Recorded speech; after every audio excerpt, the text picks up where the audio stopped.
meus irmãos, vamos dar início à nossa escola dominical? Vamos abrir nossas Bíblias no Salmo 144, fazer uma pequena devocional. Salmo de número 144.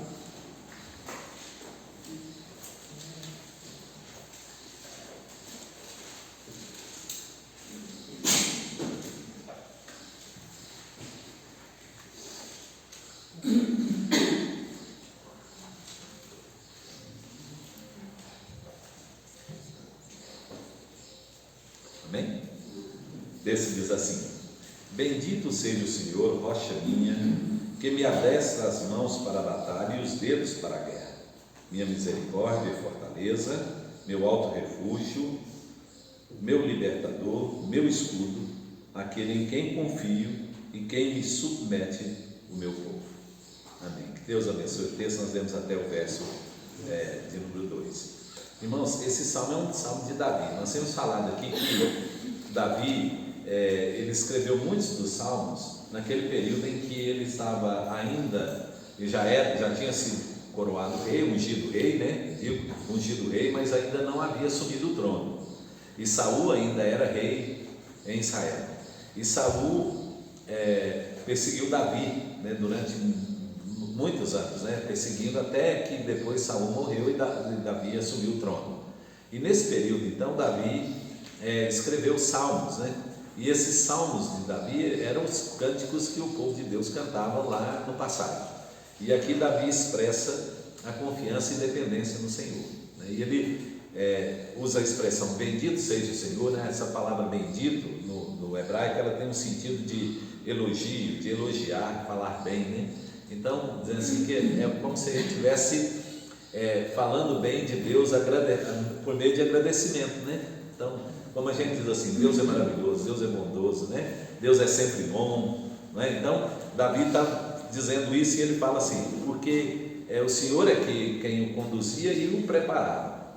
A nossa dependência de Deus inclui a nossa visão de que nós não temos condição de fazer as coisas sozinhos, né? Isso mostra, né? A dependência de Deus é assim, porque às vezes a gente diz, né, com a nossa boca, por nossas palavras, a gente diz assim, não, Deus no controle, Deus pode tudo, né? Agora está nas mãos de Deus e tal, mas às vezes nós estamos falando isso como um jargão, da boca para fora, né? Isso não é algo que realmente expressa aquilo que nós sentimos, né? E aí a dependência de Deus, ela é demonstrada quando nós reconhecemos que nós não conseguimos nada, que é só Deus mesmo, né? Então tudo da nossa vida depende de Deus, mas reconhecer isso é uma batalha que nós temos do Espírito e a carne, né? A carne quer em todo tempo se levantar, exaltar e quer assumir o controle, né? E o Espírito, né, se submete a Deus e quer que Deus governe, que Deus tenha o domínio sobre todas as coisas da nossa vida. Então, quando Deus permite que algumas coisas na nossa vida saiam do controle, não é porque Deus não nos ama, não é porque Deus não é soberano, mas é porque Deus às vezes quer que a gente entenda que a gente precisa colocar a nossa vida nas mãos de Deus, né? Nossa confiança nele. Amém? Vamos orar? Vamos. Vou pedir Eva para orar para a gente. Vou. Pai, em nome de Jesus, nós queremos te agradecer por esse momento, pela oportunidade de estarmos aqui, reunidos, pela tua graça, ouvindo a tua palavra. Pai querido, muito obrigado pela bênção desse dia a nós, pela tua presença, Senhor, pelo cuidado, pela proteção. Amém, Jesus. Que o Senhor continue abençoando a tua igreja, sim. que nós possamos sair daqui mais favorecidos, sair daqui mais crescidos pela tua palavra, Pai. Amém. É o que nós te pedimos, como perdão dos nossos pecados, em nome de Jesus. Amém. Amém. Irmãos, nossos jovens vão permanecer aqui, porque nosso irmão Guilherme está viajando ainda, né? Ele volta hoje, né? Então, a partir do domingo que vem, a classe de jovens e adolescentes vai estar funcionando ativamente. Então, jovens e adolescentes ficam aqui e as crianças poderão ir para a classe, né? As que tem, né? Raul, só Raul hoje. Carol é adolescente já, né? Pré-adolescente. Se não chegar mais criança, se Raul quiser ficar, pode ficar também, né? Vamos passar para o nosso estudo, irmãos? Vamos abrir nossas Bíblias na carta de Paulo aos Romanos. Aliás, antes disso, né, antes de ler o texto, nós vamos ver os nossos pedidos de oração, né, para a gente orar pelas pessoas que estão necessitadas de oração, né? Então, alguém tem algum pedido? Esse lado aqui, ali? Pelo meu lado, salvação de saúde da minha irmã, pela minha família de Sabará, que estão do estado, e pela barra da família da Valência, que está na educação, em nome do benefício, e nossa igreja, trabalho em geral. Pela saúde coletiva do Marilise?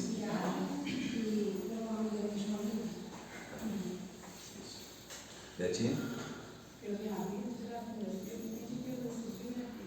Pai, eu estou com essa doença dessa inteira, esse final de semana, eu vou aparecer, eu só vou falar. Isso. A hora também pela Nilza, saúde da Nilza, né? Daqui do meio tem alguém que tem fazer pedido? Queria fazer pedido?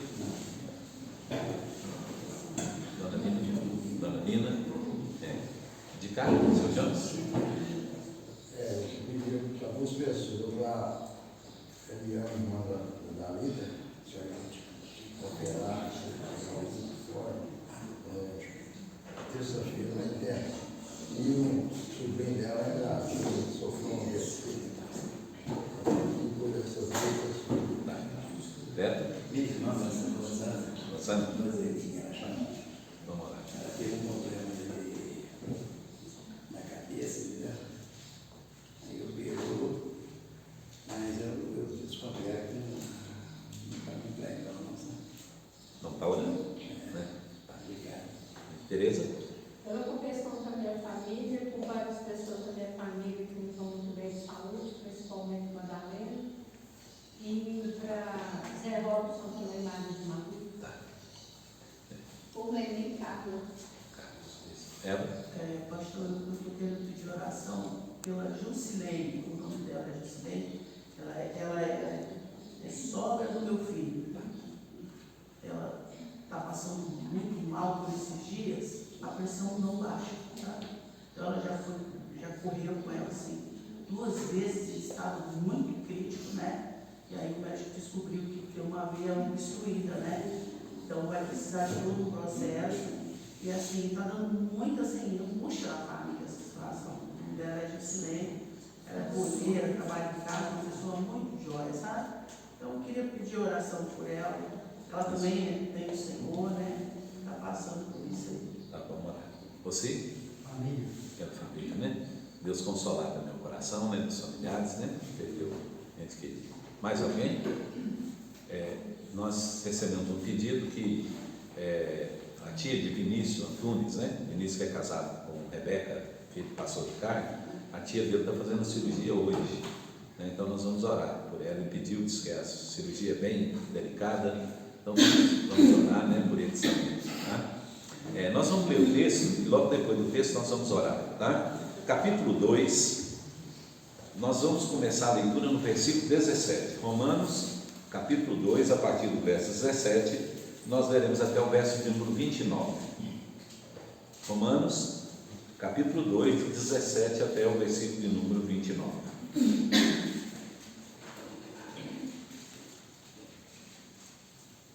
O texto diz assim: se porém tu, que tens o sobrenome judeu, repousas na lei e te glorias em Deus, que conheces a sua vontade e aprovas as coisas excelentes, sendo instruídos na lei, que estás persuadido de que és guia de cego, luz dos que se encontram nas trevas, instrutor de ignorantes, mestre de crianças, tendo na lei a forma da sabedoria e da verdade, tu, pois, que ensinas a outro, não te ensinas a ti mesmo?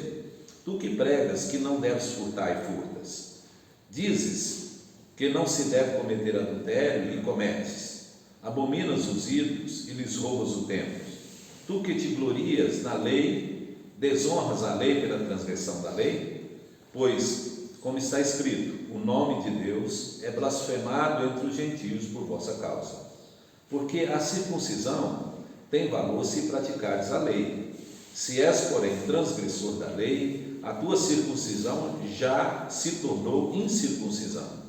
Se, pois, a incircuncisão observa os preceitos da lei, não será ela, porventura, considerada como circuncisão? E se aquele que é incircunciso por natureza cumpre a lei, certamente ele te julgará a ti, que não obstante a letra e a circuncisão, és transgressor da lei. Porque não é judeu quem o é apenas exteriormente, nem é circuncisão o que é somente na carne. Porém, judeu é aquele que o é interiormente, e circuncisão a do que é do coração, no espírito, não segundo a letra, e cujo louvor não procede dos homens, mas de Deus. Amém. Que Deus abençoe o texto que lemos para a nossa edificação. Vamos orar? Pai, nós queremos, Senhor, te agradecer pela oportunidade que nos dá de estudar a tua palavra. Queremos também, Senhor, te agradecer, ó Deus, porque o Senhor sempre está conosco, Pai, em todos os momentos da nossa vida. Pedimos, ó Deus, a tua graça nessa manhã sobre nossa vida. Ó Deus, que o teu Espírito Santo esteja iluminando o nosso entendimento, que tua palavra, Senhor, venha fazer diferença no nosso coração. E também, Senhor, que o Senhor estenda a tua mão sobre essas pessoas que foram, sobre quem nós pedimos oração aqui nessa manhã, Senhor. Ó Deus, que o Senhor possa visitá-los com o teu poder, com a tua graça, e trazer, Senhor, restauração da saúde. Ó Deus, abrir portas, Senhor, consolar aqueles que estão sofrendo, e dando, Senhor, tua graça e a tua misericórdia, Senhor, a cada um deles, Pai. Pedimos, ó Deus, a tua bênção, porque esperamos em ti, confiamos no Senhor, Pai. Tu és a nossa esperança todo dia, Senhor. E pedimos a tua bênção e oramos, Pai, no nome santo do Senhor Jesus. Amém. Amém. Irmãos, nós estamos estudando a carta aos Romanos, e nessa carta, o apóstolo, nós já dissemos para os irmãos que o interesse do apóstolo Paulo é informar a igreja de Roma aquilo que ele cria.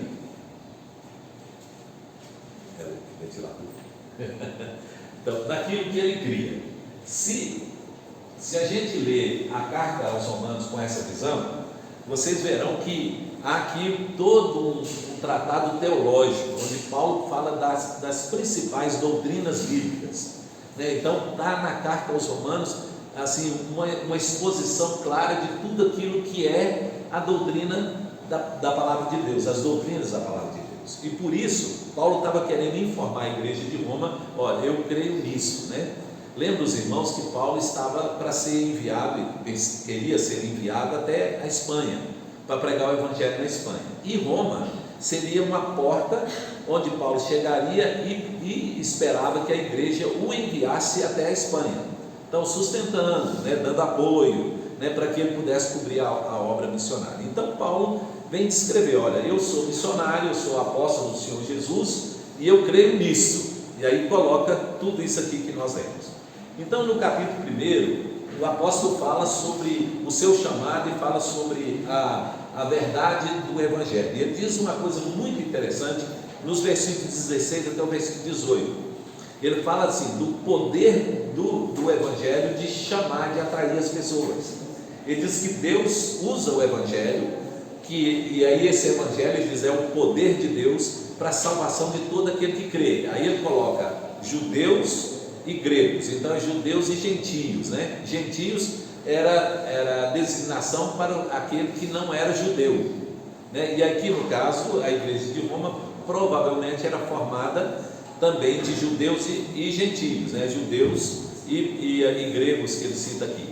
E aí por isso Paulo está dizendo: olha, o evangelho é um instrumento que Deus usa para chamar o homem para crer, e crendo ser salvo, né, por Deus, ser salvo por Deus.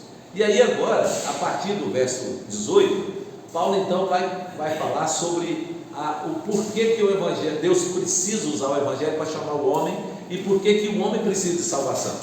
Então ele vai mostrar assim, que todo homem está perdido diante de Deus, tanto o gentio que não conhece a Deus, como o judeu que, embora tenha a lei e conhece Deus, né, por meio da lei, da revelação da lei, não segue os preceitos da lei. E aí ele fala uma coisa interessante, porque quando ele diz assim, primeiro do judeu e depois do grego, Paulo está falando assim que o Evangelho ele foi primeiro dado aos judeus, e aí a esperança era que os judeus, tendo o Evangelho, viessem todos a crer em Cristo. Mas nós sabemos, né, que isso não aconteceu, e na época de Jesus, especialmente, né, os judeus é que crucificaram o Senhor Jesus, né? Mas quando ele fala dos gentios, Paulo fala que foi enviado aos gentios, ele era apóstolo aos gentios. Paulo está pensando naquela palavra que Deus lhe deu quando o chamou para pregar o Evangelho logo depois da sua conversão. Então Ananias foi visitar Paulo, e aí orou por ele, e aí Deus disse: vai, porque ele será um instrumento escolhido, um vaso escolhido, né, para levar o meu nome perante reis, autoridades em Israel e sobre os gentios. Então era o ministério de Paulo. Então Paulo agora estava trazendo o Evangelho para isso. E quando ele fala dos gentios, ele diz assim, que os gentios, eles embora não tivessem a revelação da lei, não conhecessem Deus perfeitamente, né, porque a lei que mostrava Deus e a vontade dele, eles tiveram uma outra revelação. Qual foi a revelação que eles tiveram? A revelação natural, que é a revelação da natureza. Então Paulo começa a expor, e depois ele vai completar isso. Ele diz assim, a primeira revelação que o mundo teve de Deus foi a criação. Então quando Deus criou os atributos de Deus, aquilo, quem era Deus, né, como Deus era, é revelado na criação. Então todo homem olhando a criação sabe que existe um Deus, sabe que esse Deus é poderoso, né, e sabe que esse Deus tem domínio sobre a criação que fez. Então ele deve ser por isso adorado e reconhecido. Os gentios, mesmo tendo essa revelação, não quiseram servir a Deus. Os judeus tiveram uma segunda revelação, além dessa natural. Os judeus tiveram a revelação da lei. E quando Paulo fala lei aqui, ele não estava pensando só na lei moral, né? Ele estava pensando na lei em geral, né? Tanto a lei moral que está nos 10 mandamentos, resumido nos 10 mandamentos, mas ele estava pensando também na lei civil que Deus deu para como o povo viver, na lei cerimonial, né, que prefigurava Cristo. Então essa lei cerimonial, o sacerdote, os sacrifícios, tudo isso estava revelando para os judeus o meio de eles chegarem para Deus, mas também os judeus não fizeram. E aí Paulo fala assim, então tanto os judeus como os gentios precisam do Evangelho, precisam crer no Evangelho para ser salvo. E aí ele fala, porque eles não creram, os gentios, aí os versículos finais do capítulo 1, Paulo fala assim, Deus os entregou uma mente reprovável e eles fazem tudo de errado, né? E aí Paulo cita lá do verso 20 para frente, né? Paulo cita um monte de pecado que os gentios cometem e aprovam aqueles que fazem aquilo. Mas aí no capítulo 2 o judeu podia dizer assim, mas eu não sou como gentio, eu tenho a lei, eu sigo a lei de Deus, né? Eu sou do povo de Deus, escolhido de Deus, né? Nasci como judeu, sou judeu, eu tenho nome de judeu e por isso eu sou diferente. Deus não vai me tratar como trata os gentios. Aí Paulo agora vai descrever que não há diferença. A única diferença que existe é se gentio ou judeu crê. Se não crê, não tem diferença nenhuma, tanto um como o outro serão condenados. Porém, Paulo falou nos versículos anteriores a isso que nós lemos, que sobre o judeu pesa uma justiça maior. Por quê? Porque eles tiveram o conhecimento da vontade de Deus.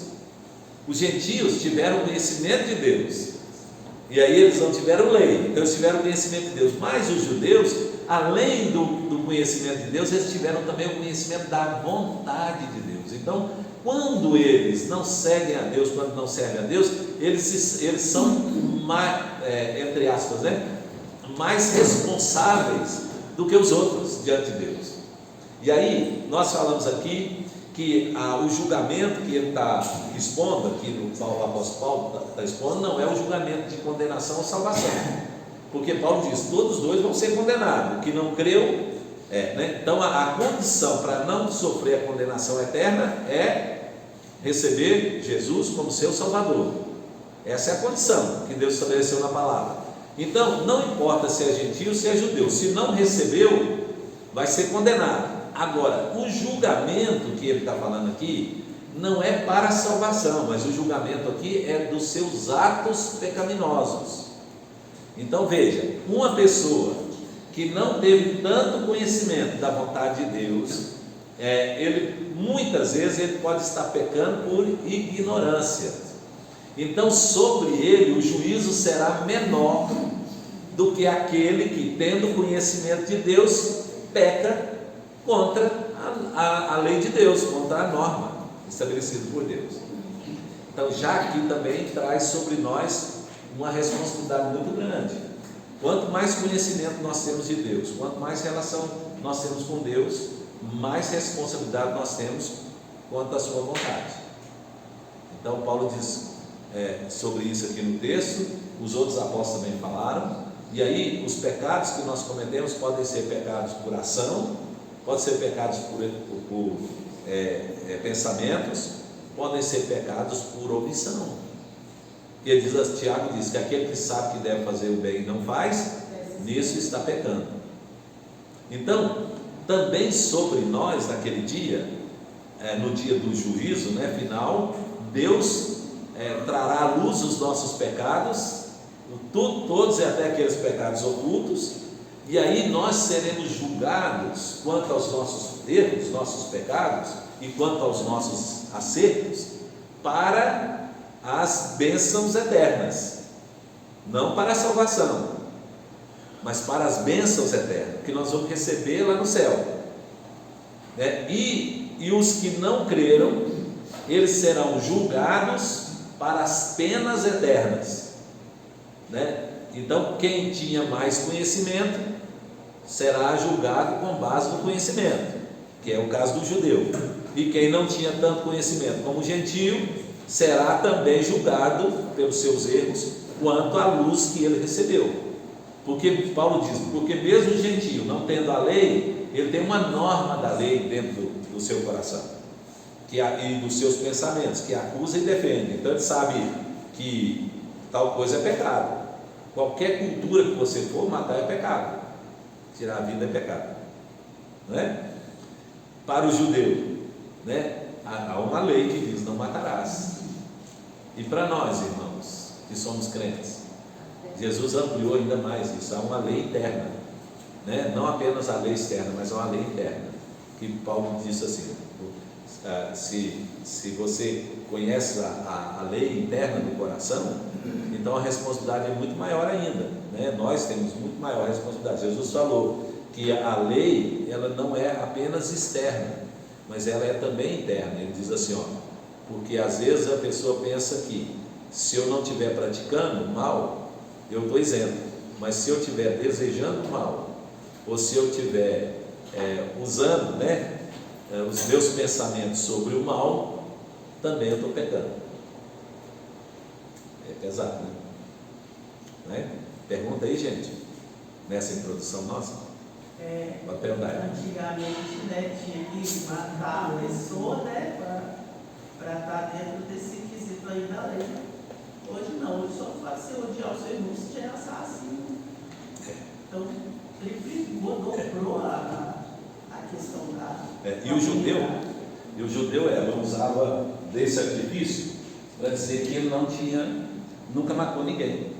Lembra do jovem rico? Quando Jesus perguntou para ele, sabe os mandamentos, ele disse assim, quais, Aí Jesus disse, não matarás, não furtarás, tal. Aí ele disse assim, tudo isso eu tenho observado desde a minha juventude. Mas Jesus falou assim, para não cobiçar nada do próximo, E o coração dele estava onde? Nos bens materiais, né? A avareza, né? O pecado dele era avareza. Então, assim, mas ele achava que, pelo fato de não estar praticando, né? Não estar furtando do outro, ele estava aí mesmo. Mas se ele estivesse desejando a coisa do outro, né? Era pecado mesmo. Tranquilo aí, gente? Vamos lá, então? Tá. Aí Paulo, então, vem falar agora do versículo 17 em diante, sobre essa segurança religiosa que o judeu, racial e religiosa que o judeu tinha.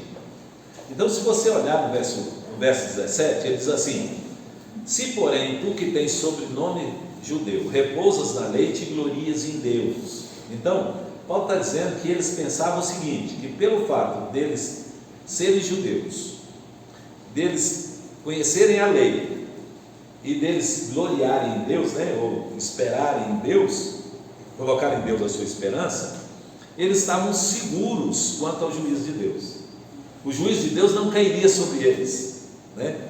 Eles, novamente, Paulo está contrastando aqui entre judeus e gentios, né? Os gentios não tinham nada disso. Então o judeu está dizendo assim: olha, eu sou privilegiado. Por quê? Primeiro, porque eu nasci judeu. Segundo, porque eu tenho a lei. E terceiro, porque eu estou servindo a Deus. Eu vou para a igreja. Eu vou para a sinagoga, né? No caso lá, vou para o templo. Tá. Aí Paulo vem dizer que isso aí não, isso é uma falsa segurança, né? Depois ele vai explicar que a raça não tem sentido nenhum, né? Então, o fato de ser judeu ou gentio, isso não dá nenhum privilégio espiritual, porque ele estava achando assim: não, eu estou seguro, por quê? Primeiro, porque eu sou de nacionalidade judaica. Segundo, porque eu tenho a lei, né, de Deus. Deus me deu a lei. Então, se eu já nasci assim, então eu estou tranquilo. Aqui agora eu quero mexer com os filhos de crente, né? Então, filho de crente às vezes acha que pelo fato de ter nascido num lar cristão, de estar frequentando a igreja, né, de estar vindo no culto para prestar culto a Deus, ele já está seguro. O dia que o Senhor voltar, estou seguro. Eu nasci num lar crente, né? Eu conheço a palavra de Deus, tem a Bíblia, e eu vou no culto para adorar, então pronto. Não, Paulo está dizendo aqui que há uma coisa interior que precisa acontecer, que é uma experiência com Deus, né? Um relacionamento íntimo com Deus, uma vida com Deus, a garantia da salvação, irmãos, e a garantia de escapar do juízo de Deus, não está no fato de ter nascido no lar crente, não está no fato de conhecer a Bíblia, não está no fato de vir ao culto e participar do culto, porque muitas vezes as pessoas colocam a sua confiança justamente nisso. Aí eu estou indo na igreja, eu estou indo todo domingo na igreja, eu até servindo a Deus, né? Eu participo do ministério, eu participo de uma célula e tudo. Isso não é a garantia, irmãos. Isso todas essas coisas, elas são testemunho da nossa fé e não são a garantia da nossa fé. Está comigo aí? Essas pessoas só dizem que eu tenho fé. Sim. Mas não dizem que fé é. Ou não garante que eu tenho. Porque uma pessoa pode fazer tudo isso e não ter fé, não é? Então elas só testemunham da minha fé, mas elas não são a garantia da minha fé. Eu não posso dizer, porque eu faço isso eu tenho fé. Entendeu? Deus. O texto de Mateus, lá no final da vinda de Cristo, é isso. Em teu nome fizemos muitas coisas. Quem é que faz aquele tipo de coisa? Expulsa demônio, fala em outras línguas? É quem é crente. E Deus falando, nunca vos conheci. Eu nunca vos conheci. Ali? Por isso, pastor, que igual, independente que seja, a gente ora por filho e tudo, mas a nossa oração é válida, mas é entre Deus e ele. Eu posso orar pela pessoa a vida inteira, mas se ele não tomar decisão, então quer dizer, tem que ser ele e Deus. Ele tem que ter uma experiência com Deus. Tem que ter uma experiência. Muitas vezes a pessoa pensa assim: ah lá, fulano está aprontando, aí é filho de crente. Então quer dizer. Nós vamos falar disso aqui mais embaixo, Dali. Não deixa eu esquecer, não. Quando ele fala assim, que você envergonha o nome de Deus, tá? Quando chegar aqui no final, vamos falar dessa parte aí, né? Que o povo vira, mas não é crente, não é filho de crente e tal, né? Mais alguém quer falar, gente, sobre essa parte? Então, Paulo está dizendo aqui assim, olha, tudo isso aí que o judeu levantar para se defender do juízo de Deus, isso não tem valor. Essas coisas são coisas externas, né? Coisas externas que podem demonstrar a fé, mas não são garantias da fé. Bacana? Tranquilo? Aí, Tem umas coisas que a gente fica pensando e acha assim, o pessoal católico, eles todo dia está na missa. Na missa. E nós somos católicos também, né? Só que nós somos católicos, apostólicos cristãos, isso? Nós somos. Então, o cara que, a pessoa que está lá na igreja católica, que não adora, não joelho, digamos, os ídolos que estão ali dentro, e não adora aqueles ídolos, meditando somente em Deus e Jesus Cristo, esses católicos não vão ser salvos. Beto, quem vai ser salvo ou não vai ser salvo, a gente não tem como saber, né? Mas assim, como nós já falamos, as nossas obras, elas testemunham da nossa fé. Então, se a pessoa está dentro de um lugar onde as pessoas estão adorando aquilo, né, e a pessoa permanece ali, alguma coisa está errada, não está? Por exemplo, né, vamos imaginar que na hora que fala, esse dia eu vi um padre falando, gente, eu falei, esse cara vai ser excomungado da igreja, com certeza.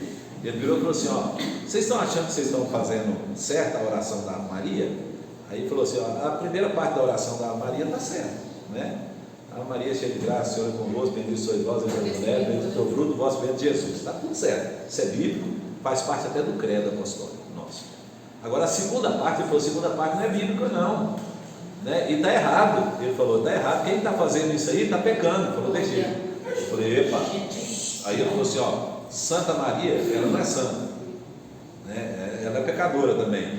Mãe de Deus, ele falou assim, ela não é mãe de Deus, ela é mãe, o padre falando isso. Quer dizer, então, se uma pessoa está dentro da igreja católica, está rezando, falando isso, professando isso com a boca, crendo nisso, então está errado, tem que ser, os olhos têm que abrir, né? Mas o problema maior aqui, Beto, que Paulo está citando aqui no texto, é a confiança no nome, né? Ou seja, aqui no caso é um judeu nominal, como é hoje um cristão nominal. Ele só diz que é cristão, e ele está confiando no fato de que as coisas que ele tem, como ter nascido como judeu, ter a lei e adorar a Deus, ele está achando que isso aí é o que garante a salvação dele, e não a experiência de ter um relacionamento com Deus de verdade, interiormente, né? Então esse que é o ponto que Paulo traz aqui. Quando ele diz assim, tens o sobrenome judeu, é interessante, irmãos, esse nome judeu, ele apareceu pela primeira vez na Bíblia, lá em 2 Reis, capítulo 16, né? Até então, o povo, ele foi chamado de hebreus por causa da língua, né? Ele falava o hebraico. Depois ele foi chamado de israelita por causa de Jacó, né? Que foi chamado de Israel. Mas quando chega lá em 2 Reis, eles passam a ser chamados de judeus, o povo judeu. E quando houve a divisão do reino lá, lembra? Depois de Salomão, com o filho de Roboão, houve a divisão do reino, e 2 tribos ficaram embaixo, Judá e Benjamim. Benjamim fundiu-se com Judá, e ficou o povo de Judá, a nação de Judá, que foi aquela nação que foi para o cativeiro, Babilônia, que depois voltou, né? As outras 10 tribos que foram para Samaria, né? Que tinha capital como Samaria, foi para aquele exílio assírio, né? E também não voltou mais como nação, né? Então, que foi a parte. Mas judeu foi considerado todo aquele que era da tribo, do grupo de Judá, que deu a nação de Judá. Então ele diz, ó, eu sou judeu. A pessoa dizia, né? Eu conheço a lei, eu tenho a lei, e eu sirvo a Deus, eu vou na igreja adorar. Ele diz, isso não é garantia. Isso é um privilégio que o judeu distorceu para trazer para ele segurança. Então ele teve o privilégio de ter nascido judeu, que foi uma nação escolhida por Deus, né, para que através dela os povos fossem abençoados. Ele teve a lei como privilégio, que era para dirigir a vida dele, para ele fazer a vontade de Deus. Ele tinha o templo para ele poder adorar a Deus, e no entanto, todos esses privilégios para ele viraram contra ele, porque assumiu maior responsabilidade, e agora ele está mais complicado diante de Deus. Assim também, irmãos, quem nasce num lar cristão, né, e que tem a oportunidade de vir à igreja, que tem a oportunidade de conhecer a palavra de Deus, é um privilégio que pode virar contra a pessoa, se a pessoa não tiver uma experiência com Deus de verdade, né? Então, aí Jesus falou sobre as cidades impenitentes, lembra? Betsaida e Corazim. Ele diz assim: olha, se em Sodoma e Gomorra tivessem realizado os milagres que foram realizados em vós, ele diz, há muito eles teriam convertido. Ele diz assim: então eu vos digo que maior rigor haverá para vocês, essas cidades impenitentes, né, do que para Sodoma e Gomorra. Olha, gente, né? Então está dizendo, olha, por quê? Porque eles tiveram revelação. Então quem tem revelação tem maior responsabilidade, né? E aí Paulo continua dizendo assim, que eles têm uma falsa segurança no conhecimento. Então, se você olhar o verso seguinte, o verso 18, ele diz assim: que conheces a sua vontade, aprovas as coisas excelentes, sendo instruídos na lei. Então, quando ele está falando sobre isso aqui, ele está dizendo assim: olha, vocês tiveram um privilégio maior, mas esse privilégio é uma falsa segurança para você. Se você achar que porque conhece a lei, você está seguro diante de Deus, isso não é verdade. Os simples ouvidores da lei, já tinha falado lá, não são justos diante de Deus. Aí a mesma coisa vem para o cristão hoje. Então, conhecer a Bíblia é um privilégio, mas é uma responsabilidade. Quanto mais a gente conhece a Bíblia, mais responsabilidade nós temos diante de Deus. Então, Tiago falou assim: não queiram muitos de vós serem mestres, porque sabemos que haveremos de receber maior juízo. Então o juízo será muito maior sobre aquele que conhece mais do que o que conhece menos. Então, mas não venha com essa aí, então não vamos ensinar a Bíblia para ninguém, porque aí tem menos. Mas aí é pior, a condenação vem de qualquer jeito, né? Mas o juízo vem de qualquer maneira. Mas aqueles que conhecem mais têm maior responsabilidade, e conhecer mais tem maior privilégio, muito maior privilégio.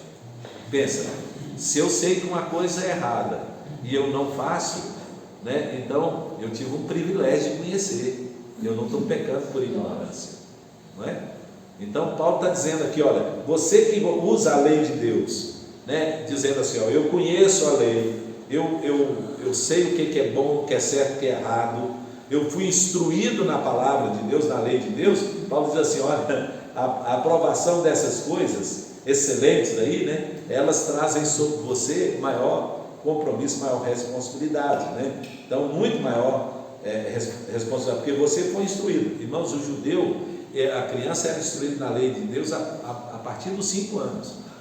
Até os 5 anos ele era instruído em casa, né? Então ele era instruído pelos pais. Os pais davam a eles o privilégio de instruí-los no caminho do Senhor. Dos 5 anos para frente ele ia para a escola. Quando ele ia para a escola, o rabino ensinava a lei do Senhor. Ele tinha que decorar a lei. Cada dia decorava uma parte da lei, e o rabino exigia dele que ele falasse oralmente, dissesse a lei, aquele ponto da lei que ele aprendeu. Então o judeu não tinha desculpa, porque todo judeu mesmo de nascimento, ele teve o privilégio de conhecer a lei de Deus. Então, quando ele não obedece, não é por falta de conhecimento, é justamente por falta de fé mesmo, né? Que o Paulo está dizendo aí, né? Então, e aí ele continua falando, né, sobre isso. Versículo 19, ele diz assim: que estás persuadido que és guia de cego, luz dos que se encontram em trevas, instrutor de ignorantes, mestre de crianças, tendo na lei a forma de sabedoria. Então, você está confiante nisso, né, que você é isso, tudo isso aí. Ele diz assim: então, veja, você tem maior responsabilidade, né? E aí você precisa viver isso, mas isso não é a garantia de que você vai ser salvo no final, né? Porque a salvação não é por conhecer a lei, a salvação é por conhecer Jesus, né? Aí no verso 21, irmãos, a partir do verso 21, Aí Paulo agora fala sobre uma outra coisa. Ele fala sobre a hipocrisia daqueles que são judeus. Então ele diz assim, olha, você que tem todas essas coisas, conhece a lei, conhece a Deus, né? Nasceu como judeu e tudo, você que diz que é mestre, que ensina a outros, aí no versículo 21 ele diz assim: tu, pois, que ensinas a outra, não te ensinas a ti mesmo? Tu que pregas que não deves furtar e furtas. Então ele está dizendo assim, ó, você é hipócrita porque você diz que não deve fazer tal coisa, mas você faz. Lembra de Jesus com os fariseus? Jesus chamou os fariseus de sepulcros caiados, porque por fora eles tinham uma aparência bonita, branquinho, né? Mas por dentro estava cheio de podridão. Jesus disse assim, ó, para os discípulos: fazei e segui tudo que eles vos ensinam, porque eles não ensinavam coisa errada, eles estavam ensinando a lei, mas eles tão somente não praticais as suas obras, porque o que eles faziam era contrário daquilo que eles pregavam. Aqui, irmãos, é um puxão de orelha para nós também, né? Porque muitas vezes a gente está ensinando para os outros o que eles não devem fazer, mas às vezes nós fazemos. Eu acho muito interessante, porque crente, irmãos, crente sabe direitinho o que o outro deve fazer. Não é? Pensa, quer ver? Olha, vamos pensar aqui uma coisa assim, bem sincero. Nos aconselhamentos, nós dizemos tudo certinho o que a pessoa precisa fazer. Mas quando a coisa acontece conosco, a coisa é diferente, né? Por exemplo, quer ver? Vamos pegar alguns exemplos. Quando alguém está com um problema, né, de saúde, por exemplo, a gente diz assim para a pessoa: ó, confie em Deus, ora, coloca na mão de Deus. Bacana, certinho, né? Aí quando acontece na nossa casa, às vezes desespera. Ao invés de cair de joelho diante de Deus e confiar em Deus e dizer: Senhor, o Senhor é a minha esperança, não tem outro a recorrer, né? Aí desespera e começa a chorar e não sabe o que fazer, perde as estribeiras, fala besteira, né? Já vi muito crente falando assim: o que será que eu fiz para que isso estivesse acontecendo comigo, né? Enchendo de culpa aí, porque, ou então falando para o outro, né? Isso é culpa sua, falando da casa, né? Você deve ter cometido algum pecado para Deus estar te punindo. Olha, tudo isso é o que Paulo está dizendo aqui, ó, né? Às vezes as pessoas vão aconselhar os outros, tem uma decisão para tomar, a pessoa não sabe a decisão para tomar, e chega lá e fala: não, busca Deus em oração, Deus vai te iluminar, vai te mostrar, né? Aí na hora que vem um problema, a pessoa vai procurar no homem, né? Vai procurar um meio, né? Eu já vi isso muito como questão financeira, né? A pessoa, na hora que está apertada financeira, vem e fala: não, você é dizimista, sou não, então pode confiar que Deus vai suprir sua necessidade. Aí quando é com ele procura o agiota, né? Ou vai lá e faz mais empréstimo no banco para encrencar mais ainda a vida, né?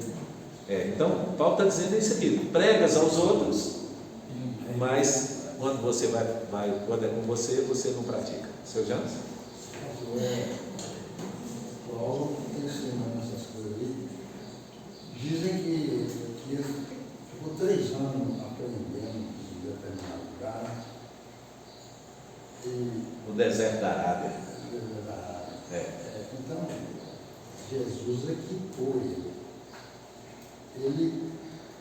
A vida dele é o maior exemplo da Escritura de uma pessoa que sofre tanto, né? Mas ele foi incumbido de pregar e ensinar. Tudo que o senhor falou que é externo, geralmente é ele que vem com a doutrina, né? Poucas pessoas que falam igual que ele fala sobre murar, mas tudo que é inconveniente, impróprio, né, ensinamento, não está dentro dos 10 mandamentos. Mas o Paulo, ele ensina, mas sofre demais. Eu só estava dizendo aí. É porque são duas áreas. Uma pessoa que sabe muito, que aprendeu muito, será muito exigido. Sim.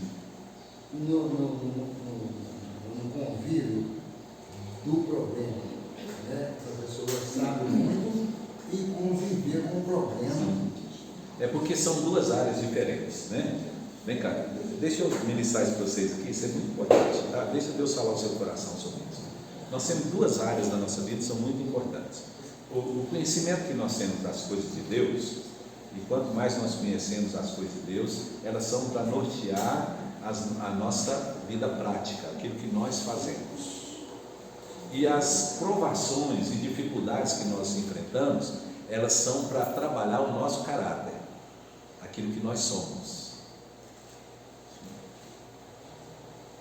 Eu vou repetir. Todo conhecimento que nós temos é para nortear, para dar, né, base para a gente praticar, fazer o que é correto, aquilo que é a vontade de Deus. Todo sofrimento que nós passamos, ele é para, tanto provação como tentação que nós passamos, é para trabalhar o nosso caráter, aquilo que nós somos. Então, Paulo virou e falou assim, ó, tudo que eu tenho de conhecimento, né, lembra, lá em Filipenses 2, ele fala, 3, né, ele fala sobre isso, ele diz assim, que eu nasci judeu, da tribo de Benjamim, instruído na lei, ele foi falando todos os privilégios, ele disse assim, tudo isso eu considerei como refúgio a fim de ganhar a Cristo, ou seja, a fim de receber Cristo e ser achado nele, não tendo esperança nenhuma e justificação nenhuma no que é da lei, e sim na graça. Então, todo o nosso conhecimento, irmãos, ele está ligado àquilo que nós fazemos, e tudo que nós passamos está nos unindo a Cristo. Dor, sofrimento, perdas, tudo isso, irmãos, está nos identificando com Cristo, está nos colocando mais nele. São duas coisas importantes, é Ele em nós e nós nele. Ele está totalmente em nós estamos parcialmente nele, certo?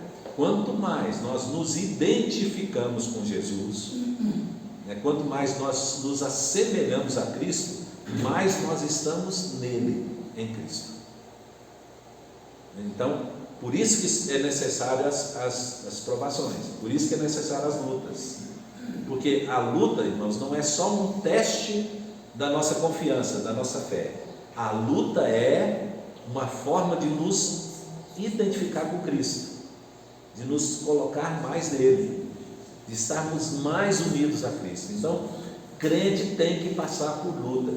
Evangelho é evangelho de cruz, não tem outra forma. Nós temos que passar por dificuldades. Se não passarmos por dificuldades, nós não revelamos quem é Cristo, né? Não demonstramos quem é Cristo para os outros, na resposta que nós damos, e não nos identificamos mais com Cristo.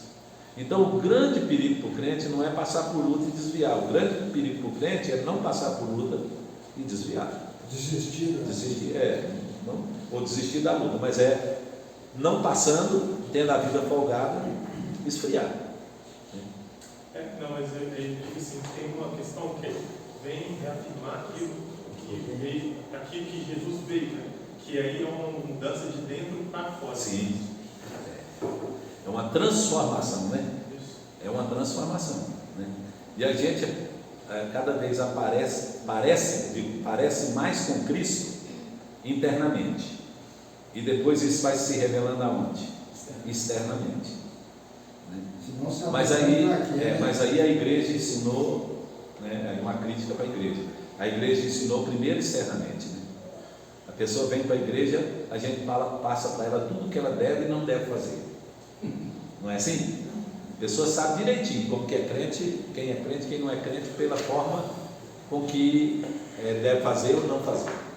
Então, crente não rouba, crente não mata, crente não prostitui, tudo o de externo, mas interno. E aí Jesus falou, isso é muito bom. Jesus falou assim, limpa primeiro onde, gente? A parte externa ou interna do copo? Ele disse assim, primeiro a parte interna. Você já deve ter tomado água num copo muito sujo por fora, né? Mas estava limpinho por dentro, não é? Então tomar água num copo A dela cai por fora. Não, mas às vezes você chega num lugar que a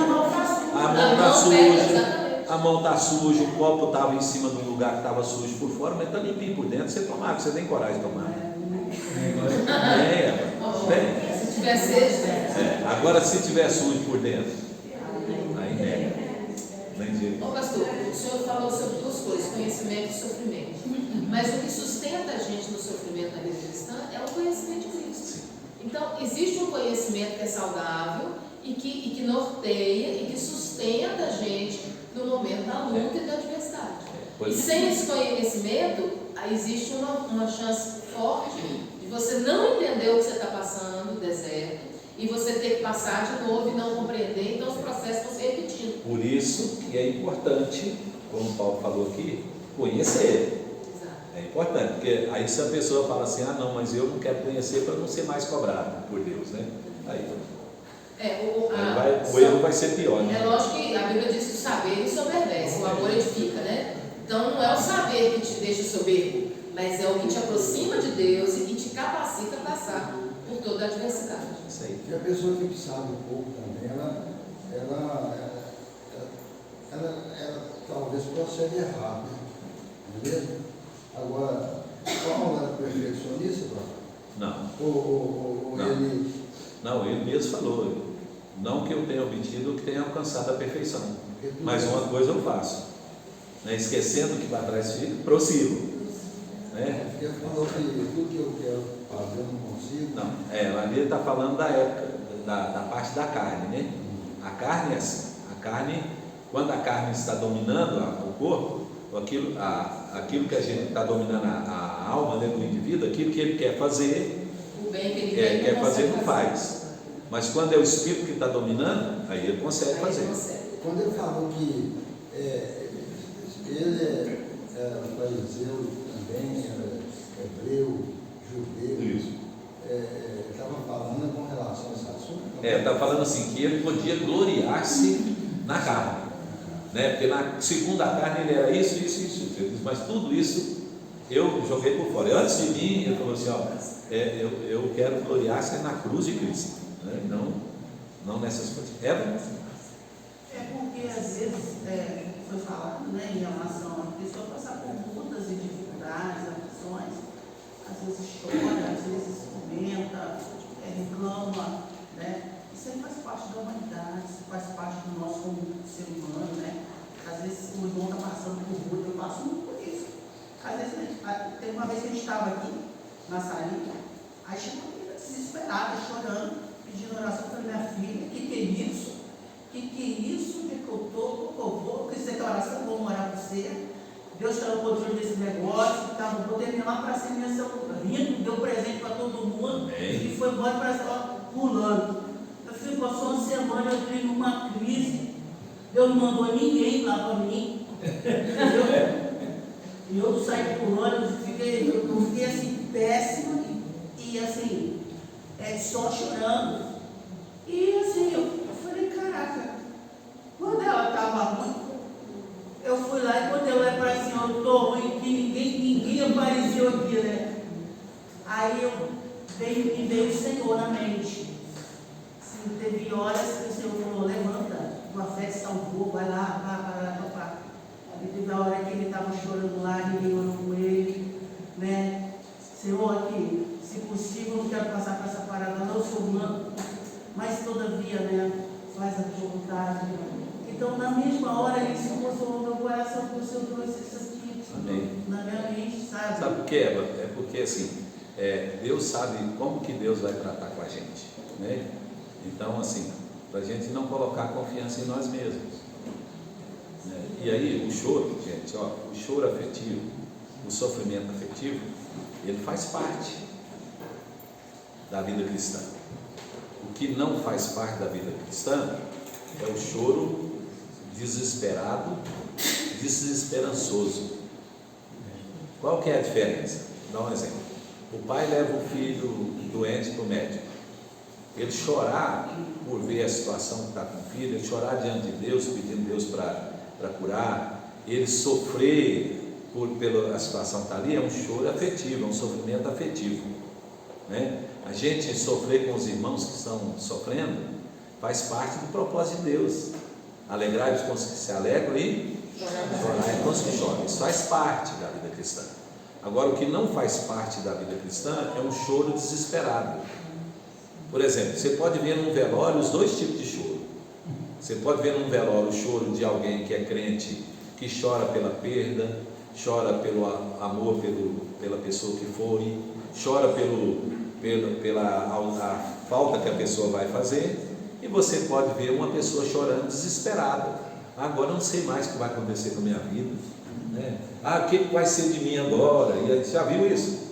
Né? Às vezes a pessoa bate até a cabeça na parede, de tão desespero que a pessoa fica, né? Aí não é um choro afetivo, é um choro desesperado, né? Isso não pode fazer parte da vida de um crente, né? Se o crente crê que todas as coisas estão nas mãos de Deus, então Deus consola, e o consolo de Deus se manifesta nessa hora, né? Então, quando a gente está passando por dor e sofrimento, Deus nos consola. Isso, irmãos, está claro na Bíblia. Isso é exemplo na Bíblia. Olha, Jesus no Getsemane, lembra? Deus mandou um anjo para consolar. Paulo na voragem do mar lá, 17 dias numa tempestade. Irmãos, imagina uma tempestade de 17 dias num mar, não é? Aí numa noite Paulo diz assim, não vai morrer ninguém, Deus mandou um anjo aqui. Aí Deus mandou o anjo para consolar. Daniel na cova dos leões, tinha um anjo. Os três jovens tinha um quarto homem. Então sempre Deus consola no sofrimento. Sempre haverá consolo para aqueles que estão passando sofrimento. Mas se a pessoa desesperar e não buscar Deus, não orar, ela nem vê Deus agindo. Então, né, você foi para os pés do Senhor e Deus trouxe consolo, conforto. E assim, isso faz parte para quê? Para crescimento. Sim, então, da próxima vez que vier. Pode chorar. Com certeza. Pode falar, porque isso faz parte de nós humanos, né? Só não pode virar e falar assim, já vi muito, né? Deus, eu não aceito isso para a minha vida. Né? Se foi Deus que mandou, eu estou rejeitando aquilo que Deus mandou para a minha vida. Então, ou então, Senhor, já vi muito isso, né? O que eu fiz, Senhor, para estar passando por isso? Eu sou uma pessoa tão fiel ao Senhor, tão crente, tão boa, né? E eu estou passando por isso. Aí isso é forma de expressão de pessoa que não tem esperança em Deus, né? Então, por isso, irmãos, que deserto e vale é lugar de aprendizado. E monte, irmãos, comunhão, mas é lugar também de quê? De tentação.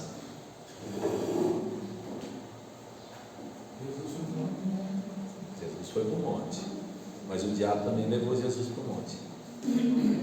Quem levou Jesus para o deserto, irmãos? O Espírito Santo. Quem levou Jesus para o monte? O monte bíblico, né? A sociedade. Já o puro. Então, às vezes a gente está achando que no monte é só lugar de bênção, né? O monte pode ser lugar de comunhão com Deus, de bênção, mas o monte também pode ser lugar de tentação. E o monte pode ser lugar também de provisão. Às vezes você vai para lá e vai enxergar coisas de forma que você não enxergava antes, né? Então, a gente não tem nada contra orar no monte, né? Então, quem gosta de orar no monte, né? Então, Deus abençoe. O Espírito Santo deve vir para o deserto para enfrentar o inimigo, né? Mas no monte o inimigo que levou. Quem levou ele para o monte foi o inimigo. Paulo Borges conta uma história de dois irmãozinhos no monte que eu achei interessante. Um era o membro lá da igreja dele. O cara era rico, mas o cara era assim, tudo para ele queria resolver na hora. E aí disse que ele chegou lá no monte um dia para orar, e ele falou assim, eu vou bem de madrugada, foi 3 horas da manhã, ele falou assim, eu vou embora, porque não vai ter ninguém lá no monte, então eu vou ser o primeiro da fila. vai chegar para Deus, né? Você é o primeiro. Aí disse que chegou lá no monte, quando ele chegou lá tinha um irmãozinho lá no monte já orando já. Ele falou, puxa vida, eu vim mais cedo porque todo mundo para ser o primeiro, para ser atendido por Deus, e esse cara está aqui, né? Aí disse que sentou perto do cara e o cara começou a orar. Deus, a conta de luz lá em casa está atrasada, já é a terceira conta, eles vão cortar a luz na casa. E aí o senhor sabe tanto que a minha mulher é brava, na hora que ela cortar a luz lá, eu vou ter um problemão, senhor. Então, Deus, dá um jeito para resolver esse problema, que se cortar essa luz, eu vou ter um problema sério com a minha mulher, pai, então me ajuda. Aí ele estava lá, parou e falou assim, ô irmão, quanto que é a sua luz? Ele falou assim, é tanto. Aqui, toma o dinheiro, vai embora, deixa eu orar. Sai fora daqui, vai embora, pronto. Deus já te atendeu, vai embora. Já resolveu. Ele não queria apagar a luz? Deus já resolveu. Toma o dinheiro aqui, vai lá, apaga a sua luz e vai embora. Pode deixar, desinfeta aqui, deixa só eu agora, que meu caso é mais importante.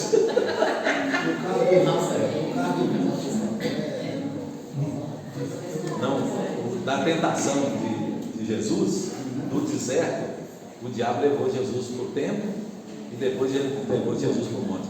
Interessante, né? Jesus foi levado para o templo e foi levado para o monte, né? E aonde que ele estava em comunhão? No deserto. Só para os irmãos pensarem, né? Às vezes a gente está valorizando coisas erradas, né? O lugar de intimidade às vezes é no sofrimento. Às vezes a gente precisa, né, de passar fome, sede, né, para que a gente tenha fome de Deus e sede da palavra de Deus, né? Vamos terminar? Vamos lá, vamos terminar, senão nós não terminamos. Aí Paulo continua então no texto, irmãos. Observa aí que no versículo seguinte, Paulo fala assim, diz que não deve cometer adultério, versículo 22, né? Abominas os ídolos e roubas o templo. Então, o que Paulo estava falando aqui da infidelidade dos judeus quanto aos dízimos, né? Que não eram fiéis e quando davam também não davam de coração, né? Era só pela lei, né? E aí ele continua: tu que te glorias na lei e desonras a Deus pela transgressão da lei, pois como está escrito, o nome de Deus é blasfemado entre os gentios por vossa causa. Aí agora chegou no lugar onde Maria falou, né? Às vezes a pessoa, pela má conduta, né? O membro da igreja, pela má conduta, traz sobre Deus uma blasfêmia, né? Ou seja, as pessoas, os ímpios lá fora, falam, mas não é crente, mas não é filho de crente, né? Não fala que é crente, está fazendo isso. Vocês já ouviram isso demais, né? A gente vê tudo isso, né? Mas Paulo está dizendo aqui justamente de uma pessoa que não é crente, que não é verdadeiro crente, mas diz ser crente. Então ele está dizendo ser judeu, né, cumpridor da lei, que adora, mas ele não é crente. Então veja, nem todas as pessoas, irmãos, que vão na igreja, que foram batizadas na igreja, né, são verdadeiramente crentes. Às vezes estão frequentando a igreja, mas não têm uma experiência com o Senhor. Nós temos muito isso, nós temos demais pessoas que às vezes foram levados por uma curiosidade, foram levados por causa de um problema, às vezes a pessoa veio porque estava passando por uma luta muito grande, veio, mas não teve uma experiência com Jesus, teve a bênção de Deus, É como Jesus quando fala sobre o grão de mostarda que vira uma árvore e que as aves aninham, nos ramos. Então a ave come do fruto, desfruta da sombra, da proteção, da árvore, mas não faz parte da árvore. Não é o grão de mostarda que floresceu. Então não tem muita gente assim, E aí Paulo está dizendo, e ele cita aqui o texto de Isaías, que lá na Septuaginta, Isaías 52:5, da tradução, que diz que o nome de Deus é blasfemado entre vós. E lá quando Paulo escreveu lá na carta aos Coríntios, na segunda carta, no capítulo 13, ele diz assim, porque muitos não têm o conhecimento de Cristo, e isso eu digo por vergonha vossa. Então, muitas pessoas às vezes não conhecem a Cristo porque os crentes não falam e não vivem. né? E muitos que não são crentes vivem de maneira errada. Então, o nome de Deus está sendo blasfemado e ridicularizado. E aí Paulo, então, agora no tópico seguinte, vamos deixar para a semana que vem, né? Porque agora é um parágrafo aí, né? Semana que vem a gente trabalha. A parábola do trigo e do joio também é uma referência a isso, né? Então o joio ele parece o trigo quando está crescendo, quem olha assim acha que é trigo, mas não é. E aí, como Paulo está falando aqui do julgamento, né, da gente não julgar os outros, né? Então, isso é muito interessante, porque se fôssemos nós que fosse fazer a colheita, com certeza, muito trigo seria deixado e muito joio seria colhido, né? Mas isso que é pra Jesus, ele falou assim com os discípulos, que quando os discípulos perguntaram, como é que a gente vai saber quem é quem não é? Jesus falou, olha os frutos. Então tem como. Tem que esperar. Tem que esperar amadurecer, né? Por mais que pareça, né, igual ele está colocando, e ele é muito certo, porque tem cheiro, tem aparência, faz acontece, só que assim, os frutos são diferenciados. Agora, Eva, é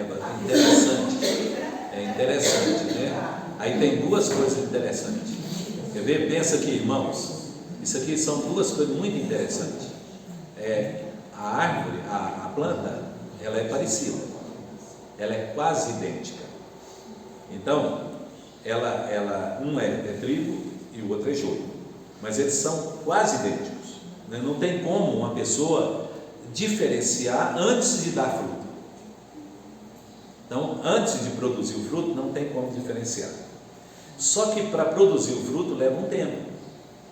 Então Jesus está dizendo assim, nós vamos conviver com as duas realidades até quando, irmãos? Até a maturidade, chegar na hora da colheita. Porque às vezes tem crente não dando aparência de crente, e tem não crente dando aparência de crente. Só quando o fruto amadurecer, né, aparecer, é que a gente vai saber. Por isso o fruto, ele identifica a árvore, né, mas não revela a árvore. Quem revela a árvore é a raiz. Então, é a raiz que revela a árvore, né, não o fruto, né, o fruto só identifica, não é? Então, quem vai produzir o fruto é a natureza da árvore. Um abacateiro vai dar abacate, né? Então, por que deu fruto abacate? Porque ele é abacateiro. Então, quem que define o fruto? A árvore, a raiz, né, da árvore que está plantada, não é? Agora, pode ser que é uma árvore, né? Pode ser que é uma árvore parecida, mas na hora de ver nós não vamos identificar, porque ou não tem fruto, ou porque o fruto é diferente. De repente chega na árvore, tem um fruto diferente e fala, não, isso não é não. Isso não é árvore. Esses dias eu vi uma pessoa postando uma árvore, e aí todo mundo dizendo assim, pelo fruto, dizendo, isso é tal árvore, é tal árvore, é tal árvore. Não era nada do que falaram. Eu que sou da roça, né? Uma pessoa falando que era araçá numa árvore de quase 5 metros de altura. Araçá é pequenininho, né? O outro falou que era guabiroba, né? Guabiroba é menor ainda, né? Uma árvore de quase 5 metros, né? Então, às vezes, o fruto também parece, né? Não crentes, às vezes, podem dar frutos parecidos. Não pode? Mateus 7, que o texto que o Ciro citou, é verdade, ó, em teu nome, expulsamos o demônio. Quem expulsa o demônio? Teoricamente seria crente, não é? Não é verdade? Jesus até disse que se o Beelzebul expulsar o próprio Beelzebul, a casa está dividida, não é?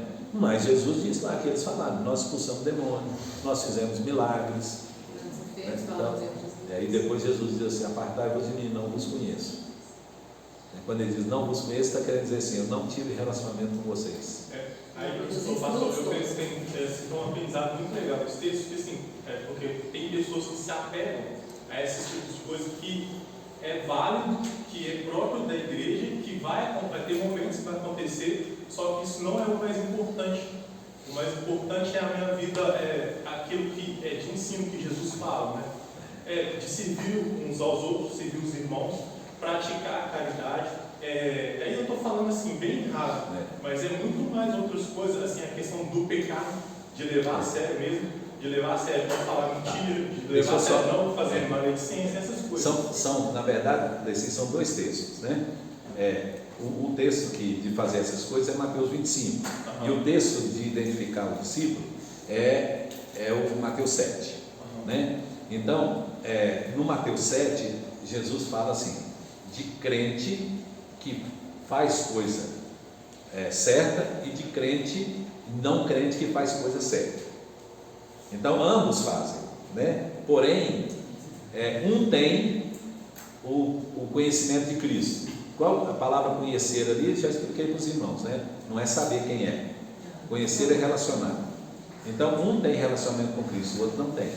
Então, quando Jesus diz, nunca vos conheci, não é que Jesus não sabia quem eles eram, é que Jesus nunca teve relacionamento com eles, né? Agora, Mateus 25 é diferente.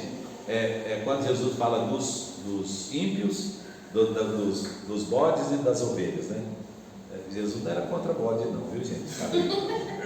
É só um exemplo que Jesus está dizendo. Ele falou assim, como, quer dizer, comparando, né? Então, como o pastor separa os cabritos das ovelhas, ele vai separar o justo do que não é justo. Aí quem é o justo? Ele diz, aquele que quando ele teve fome, deu de comer e tal. Então é o outro texto que ensina que o crente, que é crente de verdade mesmo, suas obras testificam da sua fé. É por isso que Tiago falou, né? Mostra-me a tua fé e eu com as minhas obras te mostro a minha fé. Então, lá no texto de Apocalipse diz assim, bem-aventurados que desde agora morrem no Senhor, porque descansam das suas fadigas, as suas obras os acompanham. Então, as obras não levam para o céu, as obras acompanham o crente na ida para o céu. Ela acompanha, não é elas que garantem o céu, né? Elas vão com ele. Para quê? Para isso que Paulo está falando aqui, porque naquele dia o crente recebe o galardão. Então, por que o crente tem que fazer obra? Porque as obras testificam da fé. Amém? Vamos terminar? Vamos ficar em pé então. Quero convidar os irmãos para o culto logo mais à noite e também ler depois o texto de Romanos aí, que no que vem nós vamos continuar, tá? Então vamos. 7h30. 6 horas. A reunião de oração que é 7h30. Falar nisso, gente, quem não veio na reunião de oração, né, perdeu. Foi bênção, viu? Muito bom a reunião de oração. Tinha mais de 20 pessoas. Nós queremos chegar a 100 pessoas aqui orando. Em nome de Jesus. Em nome de Jesus. Vamos receber a bênção? E agora, irmãos, que a graça do Senhor Jesus, o amor de Deus nosso Pai e a comunhão do Santo Espírito esteja sobre todos nós, hoje e para todo sempre. Amém. Deus abençoe a todos. Tenham um bom dia.